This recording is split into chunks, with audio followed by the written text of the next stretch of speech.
ukasome kitabu cha Malaki. Huyo mtoto anajua kucheza keyboard. Mungu akubariki. Mtoto mdogo lakini anafundishwa. Mungu akubariki sana. Kitabu cha Malaki, hapo ndio tunapitania.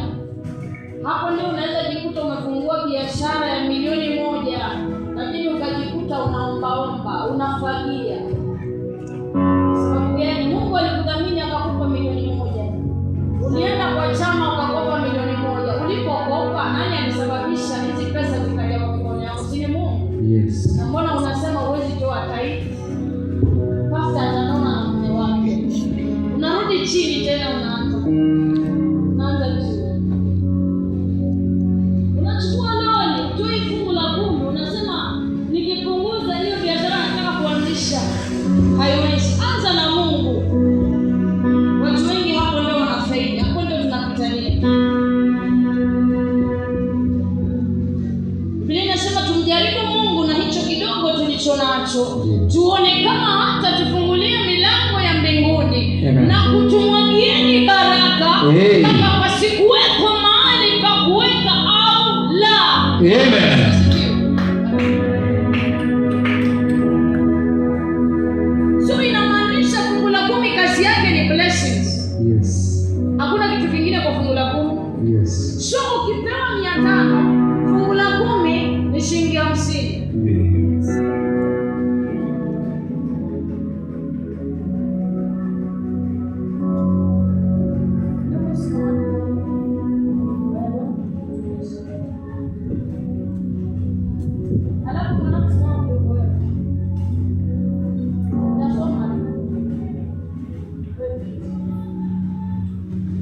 Huyu ni mwana katika ufalme wa mbinguni.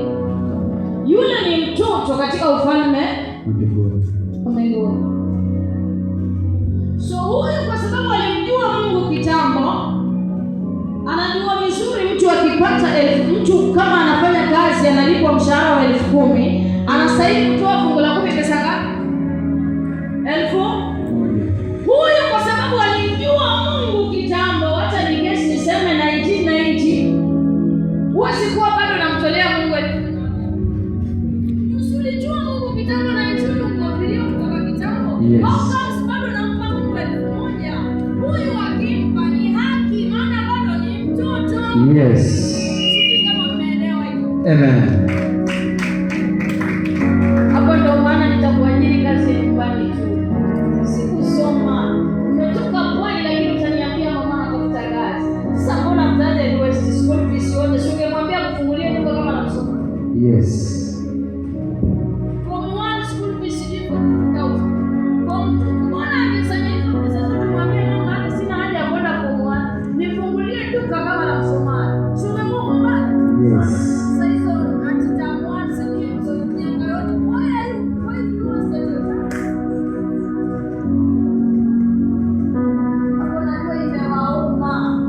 Lakini hamna shida. Kuna mtu anafundishika.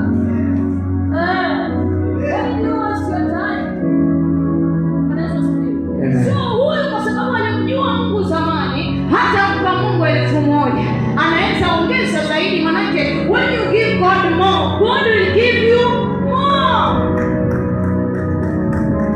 Maana yeye ndiye anakupa zaidi chini. Mungu awabariki. Amen.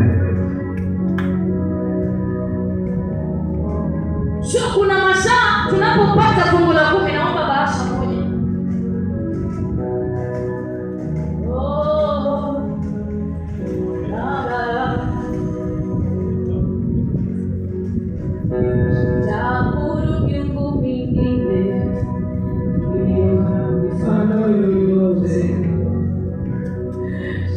Piga magoti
kazi ya fungu la 10 ni blessing, baraka. So when you are faithful, you give out tithe, you receive blessings. Amen. The door of heaven, Bwana Yesu asifiwe. Amen. Madirisha ya mbinguni yanafunguka na kukumwagia baraka mpaka wanaanza kukuendea kwa wachawi. Amen. Kukuonea wivu. Yes. Bwana Yesu asifiwe. Amen. Tusomee nasi. Biblia inasema, leteni zaka kamili ghalani, ili kiwemo chakula katika nyumba yangu. Mkanijaribu kwa njia hiyo, asema Bwana wa majeshi, mjue kama sitawafungulia madirisha ya mbinguni na kuwamwagieni baraka, hata isiwepo nafasi ya kutosha au la. Hata isiwepo nafasi ya kutosha au la. Bwana Yesu asifiwe. Amen. Ni mwisho wa mwezi, ninapata mshahara wa 10,000. Nachukua 1,000 yangu naeka kwenye bahasha. Usiangalie chini maana utapitwa. Yes. Unapoweka 1,000 kwenye bahasha yako, Pastor Wilson ametuita kwenye madhabahu. Mahali penye walokole wengi wanakosea ni hapa. Tumefunga macho, tumeleta fungu letu la 10, ni mwisho wa mwezi. Angalia mahali tunakosea. Unitayarishie pale pia unisomee. Angaa leo tupate ukweli. Huyu mtu aliyeokoka zamani, maana bado anakosea. Fungu la 10 kazi yake hata si lazima uliongeleshe.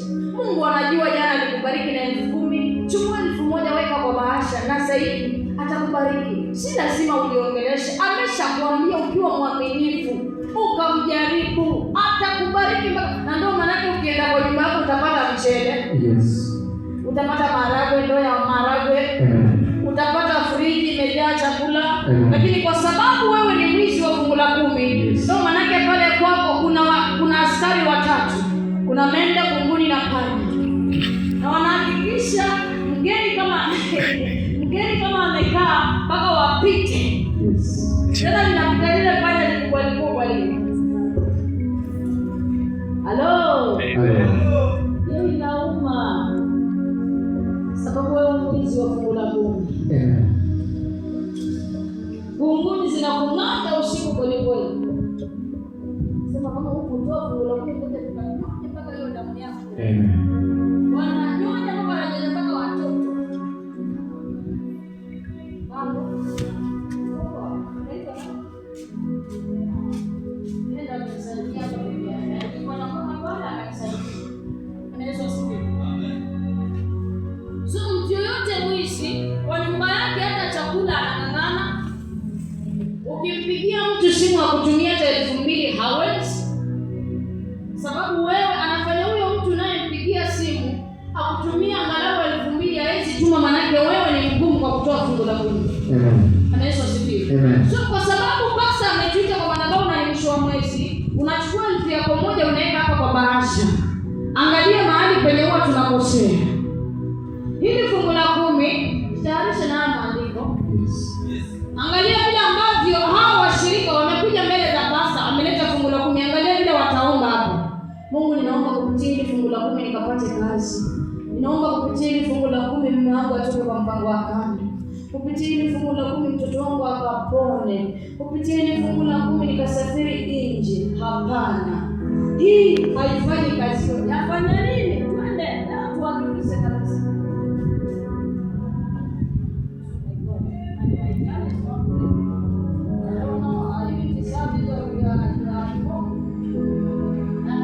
Biblia inasema hiyo Malaki, leteni zaka kamili ghalani, ili kiwemo chakula katika nyumba yangu. Mkanijaribu kwa njia hiyo, asema Bwana wa majeshi, mjue kama sitawafungulia madirisha ya mbinguni na kuwamwagieni baraka, hata isiwepo nafasi ya kutosha au la. Kazi yake ni kumwagia nini? Baraka. Hayo mahitaji uliyokuwa ukiyataja, basi ndio yameleta leo. Na ndio nimefika sasa. Amen. Kwa ile message ambayo Mungu amenituma nayo, na ndio nikasema Mungu anatafuta mtu mmoja. Hayo mahitaji uliyokuwa ukitaja kwa fungu la 10. Yes. Mume wangu apone kutoka kwa mpango wa kando. Nipate kazi, biashara zijae customer, washirika warudi, kanisa hili liwe letu. Huyo mzungu nilikuwa naye arudi, maana niliposhukia rafiki yangu akaenda akamblock kwa mganga. Sacrifice inapatikana wapi? Mwanzo 15 mstari wa 9. Oh my God. Oh my God. Na usisome mpaka nieleze. Wewe andika tu na utayarishe Mwanzo 15 mstari wa 9. Sasa umekuwa ukiwa na mahitaji. Je, haya mahitaji umekuja kuondoa na nini? Yanaondolewa na dhabihu. Mume anakusumbua mama, usigombanishe mwanaume. Fanya kama vile Ibrahimu